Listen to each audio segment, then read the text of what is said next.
On disait le Burkina Faso effacé du monde, zéro mer, zéro pétrole.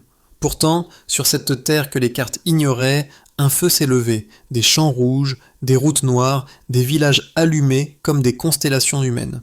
Ibrahim Traoré n'a pas crié victoire, il a posé une seule question. Combien de fois faudra-t-il que l'Afrique tombe pour que quelqu'un décide de se relever ? Alors que le sable même semble retenir son souffle, la poussière devient témoin d'un renversement. Le pays qu'on disait vide parle désormais la langue du possible. Cette enquête longue promet de sortir des slogans pour entrer dans la mécanique d'une souveraineté construite pas à pas, qui décide, qui exécute, qui bénéficie, et à quel prix collectif. Le public reçoit un récit clair, mesurable, ancré dans le réel. Le cadre suivra une règle simple. Lier chaque déclaration à un acte, chaque acte a une conséquence, chaque conséquence a une preuve observable, qu'il s'agisse de travail, de service ou d'accès. L'enjeu n'est pas d'exalter, mais d'expliquer comment une stratégie d'autonomie recompose la chaîne nourriture, énergie, eau santé, habitat, finances données sans réclamer l'indulgence de l'extérieur. Les risques sont explicites, isolement financier, dépendance transitoire aux pièces importées, fragilité d'entretien des infrastructures neuves, pression politique, les gains potentiels aussi, stabiliser l'alimentation, fiabiliser l'électricité rurale, assécher les rentes d'intermédiaires, reterritorialiser l'épargne. Le pari central est sobre. Préférer une montée en puissance lente mais maîtrisée à un rebond rapide sous tutelle. Et si la durabilité d'un modèle se mesurait moins à sa vitesse qu'à sa capacité à se reproduire ? C'est à cette question que répondra la suite, en cartographiant les liens de cause à effet et les points de rupture possibles, afin d'évaluer, sans emphase, la solidité d'un chemin choisi. En moins de 3 ans, 10 projets majeurs ont vu le jour. Des usines, des routes, des barrages, des hôpitaux, des réseaux solaires. 10 réponses tangibles à des décennies de dépendance, 10 preuves qu'un pays dit pauvre peut produire ses propres miracles, à la sueur, non à la dette. Sous Ibrahim Traoré, le Burkina Faso n'a pas choisi la facilité de l'attente. Il a choisi la lenteur obstinée de la construction. Les champs rouges du Red Gold Factory ne sont pas une anecdote. Ils sont le premier maillon d'une chaîne de souveraineté qui relie la terre au marché, puis au foyer. Dans la même logique, les panneaux du projet Yellen, dressés dans plus de 150 villages, redonnent à la nuit la couleur du possible. Chaque lampe allumée devient un acte politique. Chaque kilowatt produit localement une victoire sur l'ombre. Cette cohérence n'est pas née d'un miracle, mais d'une méthode. Traoré a inversé la hiérarchie. Formé d'abord, planifié ensuite. Les ingénieurs burkinabés remplacent les missions d'experts, les banques locales financent les routes, les hôpitaux se bâtissent avec les briques du sol national. À l'étranger, on observe ce mouvement avec un étonnement prudent. Le pays le plus enclavé d'Afrique de l'Ouest devient le plus autonome de la région. Pourtant, rien n'a été facile. Les sanctions, la méfiance, les coupures de financement auraient pu étouffer l'élan. Mais ce que Traoré a su raviver, c'est le moteur invisible, la dignité comme énergie. Chaque chantier, chaque usine, chaque barrage alimente la même idée. L'indépendance n'est pas une date, c'est un travail quotidien. Et dans cette constance, le Burkina Faso découvre ce que le monde avait oublié. La liberté se mesure en gestes répétés, pas en discours signés. Dans chaque révolution, il y a un visage qui traduit les chiffres en souffle et des mains qui transforment l'idée en matière. Sous Ibrahim Traoré, ce visage n'est pas celui d'un chef solitaire, mais d'un réseau de bâtisseurs. Ingénieurs, agriculteurs, enseignants, infirmiers, ils ne parlent pas au-dessus d'eux, ils marchent avec eux, bottes couvertes de poussière, gestes sobres, regards fixes. C'est cette proximité qui donne au projet une humanité rare, presque palpable. Les premiers impacts n'ont pas tardé. Dans les campagnes, les récoltes de tomates ne pourrissent plus sur le bord des routes. Elles deviennent sauce, emploi, revenus. À Bobo-Dioulasso, les premières familles soignées dans l'hôpital, construit par des Burkinabés, découvrent que la modernité n'a pas besoin d'importer son accent. Et dans les villages illuminés par le projet Yellen, la nuit n'est plus une frontière. Elle devient un espace d'étude, de travail, de dignité retrouvée. Chaque histoire individuelle reflète la même bascule collective. Une ouvrière de la Red Gold Factory dit « Pour la première fois, je vends le fruit de ma sueur à mon propre pays. » Un ingénieur solaire confie « Nous avons appris à construire sans attendre. » Ces phrases, simples et presque timides, résument la révolution silencieuse en marche. Le pari d'Ibrahim Traoré n'était pas de promettre un miracle, mais de fabriquer la fierté comme on fabrique une brique, lentement, solidement, avec les mains du peuple. Et c'est cette lenteur maîtrisée qui fait trembler les certitudes. Parce que lorsqu'un pays commence à croire en son propre effort, chaque succès devient contagieux. Tout commence dans un champ de tomates, rouges, poussiéreux, oubliés. Là où l'humiliation économique s'étalait en fruits pourris, Ibrahim Traoré fit surgir une usine, le Red Gold Factory, 8 millions de dollars, premier coup porté contre la dépendance. Ce bâtiment n'a pas seulement pressé des tomates, il a pressé une vérité. Les Burkinabés ont compris qu'ils pouvaient extraire leur propre richesse du sol sans qu'un autre monde ne vienne l'emballer, le revendre et leur en restituer la honte. Puis vient la route, 120 millions de dollars, une ligne noire traversant le Sahel, reliant Bobo-Dioulasso à la Côte d'Ivoire. Une autoroute, mais surtout un manifeste. Si la route est une chaîne, alors nous construirons la nôtre. Quand les premiers camions roulèrent sur l'asphalte frais, les villages endormis s'éveillèrent. Les marchés reprirent vie, les écoles se remplirent, les intermédiaires disparurent. Ce n'était pas seulement du bitume, c'était la preuve tangible qu'un pays enclavé pouvait s'ouvrir sans se vendre. De la terre à la lumière, le projet Yélène. Pendant des décennies, les enfants étudiaient à la lampe à huile, les médecins opéraient à la torche. Alors Traoré leva les yeux. La lumière n'est pas seulement pour voir, c'est pour libérer. En quelques années, plus de 150 villages furent électrifiés, 300 000 personnes allumèrent leurs premières ampoules. Chaque panneau solaire devint un vote pour l'indépendance énergétique. La nuit, désormais, brillait d'une lumière qui parle mouré, dioula, fulfuldé, celle d'un peuple qui se regarde enfin dans son propre éclat. Mais Traoré ne s'arrêta pas à la lumière. Vint l'hôpital de Bobo-Dioulasso, construit et géré par des Burkinabés. Plus besoin d'avions pour soigner les riches à l'étranger pendant que les pauvres mouraient ici. Ce lieu, symbole de soins et de savoir, prouve que la santé n'est pas une aumône, mais un droit. La médecine est redevenue un service public, non une marchandise. Puis l'eau, le barrage de Ziga 2, la mer de la vie, des millions de mètres cubes d'eau stockée, pompée, filtrée par l'énergie solaire locale. Chaque goutte dit « Notre survie ne dépend plus d'autrui ». Le jour de l'inauguration, le soleil dansait sur le lac et les larmes se mêlaient à l'eau claire. C'était la liberté liquide. Ces projets ne sont pas isolés. Ils s'enchaînent, se nourrissent. La lumière alimente les pompes, l'eau nourrit les champs, la route exporte les récoltes, la banque finance les rêves. Tout forme un écosystème où la souveraineté devient organique. Et à chaque étape, la voix d'Ibrahim Traoré se fait entendre, calme, presque austère. Nous ne cherchons pas le miracle. Nous sommes le miracle. Chaque chantier est une pulsation dans un corps national qui se réveille. Chaque ouvrier, un battement de cœur. Et dans cette cadence, le Burkina Faso écrit le récit que le monde n'attendait pas, celui d'une renaissance patiente, têtue, irrésistible.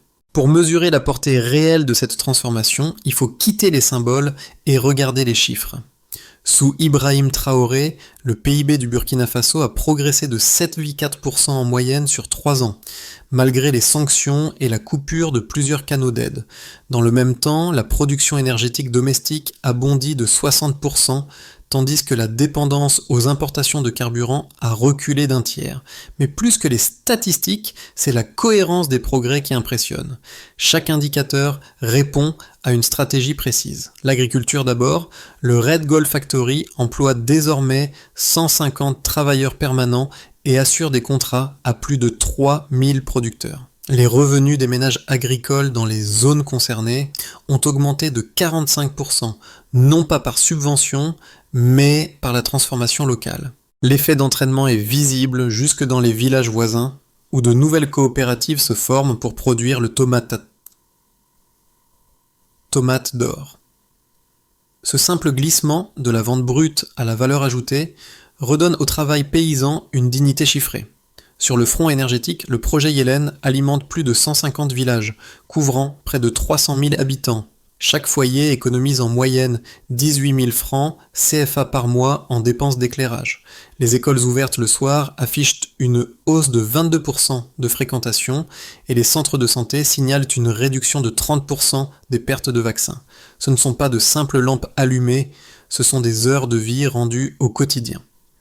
Dans la santé, l'hôpital de Bobo-Dioulasso traite désormais près de 500 patients par jour, soit le triple des structures précédentes. Les dépenses médicales à l'étranger ont chuté de 40%.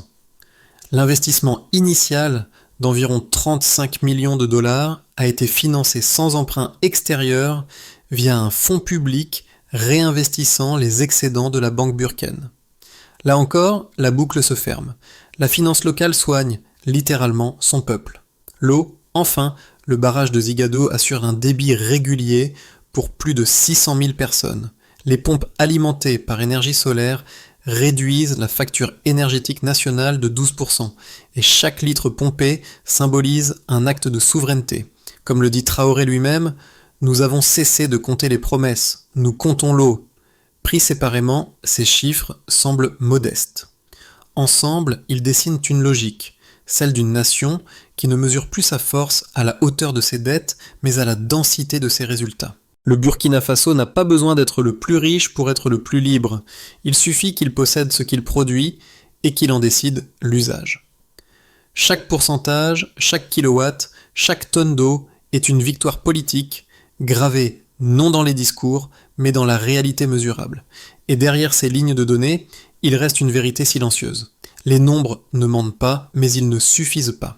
La révolution de Traoré ne se compte pas seulement en millions, mais en confiance retrouvée. Les critiques n'ont pas tardé. On dit que Ibrahim Traoré joue avec le feu, qu'à force de rompre les ponts avec les institutions internationales, il mène le Burkina Faso vers l'asphyxie financière. Certains diplomates évoquent même une souveraineté romantique, une illusion nourrie de slogans et de volonté, mais dénuée de structures macroéconomiques. Et il est vrai qu'un pays enclavé, privé d'aide, ne peut pas se nourrir d'idéaux seuls.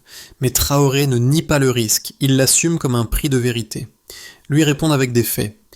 Une croissance agricole à 2 chiffres, un taux d'emploi rural en hausse, des infrastructures construites sans dette étrangère. Son raisonnement est simple. Dépendre, c'est mourir à petit feu.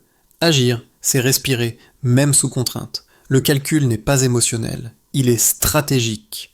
Mieux vaut une économie lente et libre qu'une économie rapide et capturée. Les observateurs occidentaux soulignent aussi le danger d'un repli nationaliste. Mais au Burkina Faso, le nationalisme n'a pas la même saveur. C'est un réflexe de survie, non de conquête. Il ne s'agit pas d'exclure le monde, mais d'y entrer à hauteur d'égalité. Et si le pays ferme certaines portes, c'est pour en construire d'autres, plus solides, plus équitables. Les économistes sceptiques demandent « Que ferez-vous quand les réserves s'épuiseront ?» Traoré répond sans emphase « Nous aurons alors appris à produire ce que nous consommons. » Ce n'est pas une utopie, c'est un apprentissage collectif. Le Burkina Faso réinvente le rythme du développement, en réconciliant effort et patience. En vérité, la plus grande audace de cette expérience n'est pas dans ses résultats, mais dans sa méthode. Redonner aux citoyens la responsabilité de leur réussite. Là où d'autres brandissent la peur de l'effondrement, Traoré parie sur la reconstruction lente, sur le muscle social. Et si cette voie échoue, elle aura au moins prouvé qu'une nation peut choisir la dignité avant la facilité. Et cela, déjà, est une victoire. Tout bascule un matin, dans une phrase courte prononcée sans micro, « La souveraineté ne se déclare pas, elle s'entretient ». Ce jour-là, Ibrahim Traoré ne parlait pas à des diplomates, mais à des ouvriers, devant un chantier encore inachevé. Et pourtant, ces quelques mots eurent plus de portée que 1000 communiqués officiels. Car la révolution silencieuse du Burkina Faso atteint ici son point médian. Le moment où les projets cessent d'être symboles pour devenir système. Les routes, les barrages, les usines, les banques ne sont plus des initiatives isolées. Elles forment un corps cohérent, animé par la même pulsation. Chaque brique posée nourrit un écosystème. Chaque ampoule allumée éclaire une chaîne de production. La dépendance, hier viscérale, devient un souvenir qu'on prononce à voix basse. Mais ce tournant n'est pas triomphaliste. Il marque l'entrée dans une nouvelle difficulté, celle de durer. Quand un pays renaît, la victoire n'est pas de se lever, mais de rester debout. Et c'est ici que commence la véritable épreuve, transformer l'élan en stabilité, la foi en méthode, la fierté en institution. Le souffle du départ devient le poids du réel, et le Burkina Faso continue, pas à pas. Quand la poussière retombe, les résultats se lisent non dans les discours, mais dans la life quotidienne. Sous Ibrahim Traoré, 4 sphères majeures du Burkina Faso ont été profondément transformées. Dans les plaines du centre-ouest, les récoltes ne quittent plus le pays à l'état brut. Les coopératives locales vendent à la Red Gold Factory, qui transforme plus de 12 000 tonnes de tomates par an. Les revenus agricoles grimpent, mais surtout, le regard change. La sueur n'est plus perçue comme une perte, mais comme un capital. Les marchés ruraux deviennent des nœuds d'échange, et les familles, autrefois contraintes à l'exode, reviennent cultiver leurs terres. Cette stabilité redonne au mot paysan sa noblesse première, celui qui fait tenir le pays. Dans les périphéries de Ouagadougou, le projet Faso Mayo a bâti plus de 10 000 logements. Les ouvriers qui montèrent les murs sont aussi ceux qui y habitent désormais. Les loyers y sont bas, mais la valeur symbolique est immense. Pour la première fois, les quartiers pauvres et les quartiers riches partagent les mêmes infrastructures. Les hôpitaux, les écoles et les routes s'entrecroisent, dessinant un espace urbain où la dignité devient visible. Le pacte digital a ouvert 2 centres de données nationaux et formé plus de 5000 jeunes au métier du numérique. Là où certains rêvaient d'exil, ils rêvent désormais d'entreprendre. Les données nationales, autrefois hébergées à l'étranger, sont aujourd'hui stockées à Ouagadougou.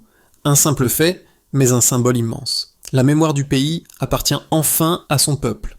Le Burkina Faso se connecte au monde, mais sans s'y dissoudre. Les villages électrifiés par le projet Yélène voient naître de nouvelles solidarités. Coopératives de femmes, associations d'enseignants, ateliers nocturnes. La lumière crée du lien, et le lien crée la confiance. Dans les mosquées et les églises, on remercie moins les donateurs que les artisans. Dans les écoles, les enfants récitent non des slogans, mais des dates, celles de leur propre réussite. Ces transformations ne sont pas spectaculaires à l'œil nu, mais elles s'accumulent, grain après grain, jusqu'à peser lourd sur la balance de l'histoire. Là où l'on parlait jadis de pauvreté structurelle, on parle aujourd'hui d'équilibre structurel. Et dans ce glissement discret réside toute la victoire de la méthode Traoré, faire du quotidien le théâtre de la liberté. Parce que lorsque manger, apprendre, soigner et construire cessent d'être des prières pour redevenir des habitudes, alors oui, la souveraineté cesse d'être un mot et devient une respiration. Quand un pays avance aussi vite que le Burkina Faso, la question n'est plus « peut-il réussir ?», mais « jusqu'où tiendra-t-il ?» Autour d'Ibrahim Traoré, 3 scénarios se dessinent pour les 12 prochains mois. Le plus probable reste une consolidation lente. Les 10 projets phares continuent à fonctionner, mais à capacité partielle, freinés par le manque de pièces importées et les tensions frontalières. Les revenus agricoles et les services publics se maintiennent, mais la croissance se tasse autour de 4 à 5%. Dans ce scénario, Traoré parvient à stabiliser sans étendre, il maintient la flamme sans la raviver. C'est une victoire de persévérance plus que d'expansion. Si les projets s'interconnectent pleinement, énergie, eau, agriculture, numérique, le pays entre dans une boucle vertueuse. L'électricité du Yélène alimente les pompes de Ziga 2, qui irriguent les cultures du Red Gold, qui exportent via l'autoroute du Sud, financée par la banque burkène. Chaque maillon tire l'autre. La croissance dépasse 7%, les emplois doublent dans les zones rurales et le pays attire l'attention des voisins sahéliens. Dans ce cas, le Burkina Faso deviendrait un modèle continental et Ibrahim Traoré une référence géopolitique. Mais la fragilité demeure. Une crise politique interne, un blocus commercial ou une sécheresse prolongée suffirait à éroder ses gains. Les infrastructures sont jeunes, les réserves budgétaires minces et la stabilité dépend encore trop d'un consensus populaire fragile. Traoré lui-même le reconnaît. Nous avons appris à marcher sans aide mais pas encore à courir sans chute. Dans ce scénario, la survie du modèle repose sur la discipline collective et la transparence des institutions. Quelle que soit la voie empruntée, une vérité demeure. La souveraineté n'est pas un sommet à atteindre, mais un équilibre à garder. Et le prochain défi d'Ibrahim Traoré sera peut-être moins de construire que de transmettre, transformer l'élan en structure, la ferveur en loi, la volonté en durée. Il y a des révolutions qui se voient et d'autres qui se ressentent. Au Burkina Faso, celle d'Ibrahim Traoré appartient à la seconde catégorie. Elle traverse les regards, change les gestes, altère la manière même dont les gens se parlent. Dans les villages électrifiés, les femmes riment plus fort, parce qu'elles n'ont plus à choisir entre cuisiner et coudre avant la nuit. Dans les hôpitaux de Bobo-Dioulasso, les infirmiers travaillent sans peur des coupures d'électricité et redécouvrent la fierté de soigner chez eux. Les jeunes, eux, ont troqué la résignation contre l'impatience. On les voit former des collectifs, ouvrir de petites start-up numériques, inventer des applications pour vendre le mil ou la mangue. Leur ambition n'est plus de partir, mais d'appartenir. Et dans leurs yeux, la figure d'Ibrahim Traoré n'est pas un mythe, mais un miroir, la preuve que l'obstination peut devenir politique. Même les anciens, d'abord méfiants, admettent que quelque chose a changé. Ce n'est pas la richesse, elle manque encore, c'est la verticalité. Le fait de marcher droit, de parler sans détour, de regarder le futur sans détourner la tête. Ce sentiment simple mais révolutionnaire, nous ne sommes plus les spectateurs du monde, nous en faisons partie. Alors, quand la nuit tombe sur le Sahel et que les ampoules de Yélène s'allument une à une, il ne s'agit pas seulement de lumière. C'est la preuve visible que la dignité peut se construire, fil après fil, main après main, et dans ce scintillement collectif, chaque Burkinabé retrouve sa place dans le récit de l'Afrique, non pas celui qu'on lui raconte, mais celui qu'il écrit. Ibrahim Traoré le répète souvent, « Ce que nous avons commencé doit pouvoir vivre sans nous ». Cette phrase, presque anodine, résume la prochaine bataille du Burkina Faso, celle de la pérennisation. Car après l'élan, vient la structure, après la ferveur, vient la méthode. Le plan gouvernemental repose aujourd'hui sur 5 axes concrets, conçus non comme des promesses, mais comme des étapes mesurables. Chaque ministère doit intégrer des quotas d'approvisionnement national et des budgets de formation interne. D'ici 2026, l'objectif est d'atteindre 60% de contrats publics attribués à des entreprises burkinabées. Les ingénieurs du projet Yélène et de Ziga 2 forment déjà des techniciens régionaux capables d'entretenir les installations sans assistance extérieure, visant une autonomie totale sur le cycle de vie des infrastructures. Grâce au pacte digital, les services publics seront entièrement accessibles sur mobile, certificats, prêts, factures d'eau, demandes agricoles, pour un État plus proche, plus lisible, plus traçable. La Banque Burken deviendra la colonne vertébrale du financement rural, garantissant que la richesse produite localement circule localement. Les universités techniques et agricoles adoptent désormais des cursus axés sur l'autonomie, produire, transformer, distribuer. Ce plan n'est pas spectaculaire, il est patient. Il ne promet pas de miracle, il prévient les rechutes. Et c'est sans doute là la plus grande sagesse de Traoré. Comprendre que la souveraineté n'est pas un sprint héroïque, mais un entretien quotidien. Ce pays qu'il a rallumé doit désormais apprendre à brûler seul, sans s'éteindre. Tout a commencé dans un champ de tomates rouges, fragiles, vibrants. Et c'est là que tout revient. Parce qu'à travers le métal des usines, la lumière des panneaux, l'eau des barrages ou la pierre des maisons, une même couleur persiste, celle de la terre, celle du travail. Celle que les mains du peuple ont teintée de volonté. Ibrahim Traoré le sait, les révolutions les plus durables ne se crinent pas, elles se cultivent, comme un fruit qu'on protège des orages, comme une graine qu'on transmet plutôt qu'on célèbre. Le Burkina Faso aujourd'hui n'a pas besoin d'un sauveur, il a besoin de temps, de constance, de mémoire. Et quand, au crépuscule, la lumière de Yélène se reflète sur les brigues de Faso-Mayo, un écho traverse les villages. Nous n'attendons plus les miracles. Nous sommes le miracle. Cette phrase, d'abord prononcée dans la poussière, est devenue un chant national silencieux. Un rappel que la dignité ne se décrète pas, elle se bâtit jour après jour entre les mains d'un peuple debout. Le Burkina Faso n'est pas une exception, c'est un rappel. Celui qu'aucune nation n'est trop petite pour se relever, qu'aucune pauvreté n'est irrémédiable quand la volonté devient politique. L'histoire d'Ibrahim Traoré n'est pas celle d'un chef, mais celle d'un peuple qui a décidé de se regarder dans le miroir sans honte ni peur. Car au-delà des chiffres et des projets, il reste une question que chacun devrait se poser. Et si la vraie richesse, c'était de ne plus dépendre de personne pour rêver? Ce récit du Sahel parle aussi à nous tous, à chaque citoyen, chaque société, chaque continent tenté de croire que la dignité s'achète. Alors, si vous pensez que la liberté commence là où finit l'attente, partagez cette histoire, parlez-en. Parce qu'aujourd'hui, du sable du Sahel aux écrans du monde, une petite nation a prouvé qu'elle pouvait écrire son destin, seule, debout, lumineuse, et son nom désormais ne rime plus avec manque mais avec mémoire.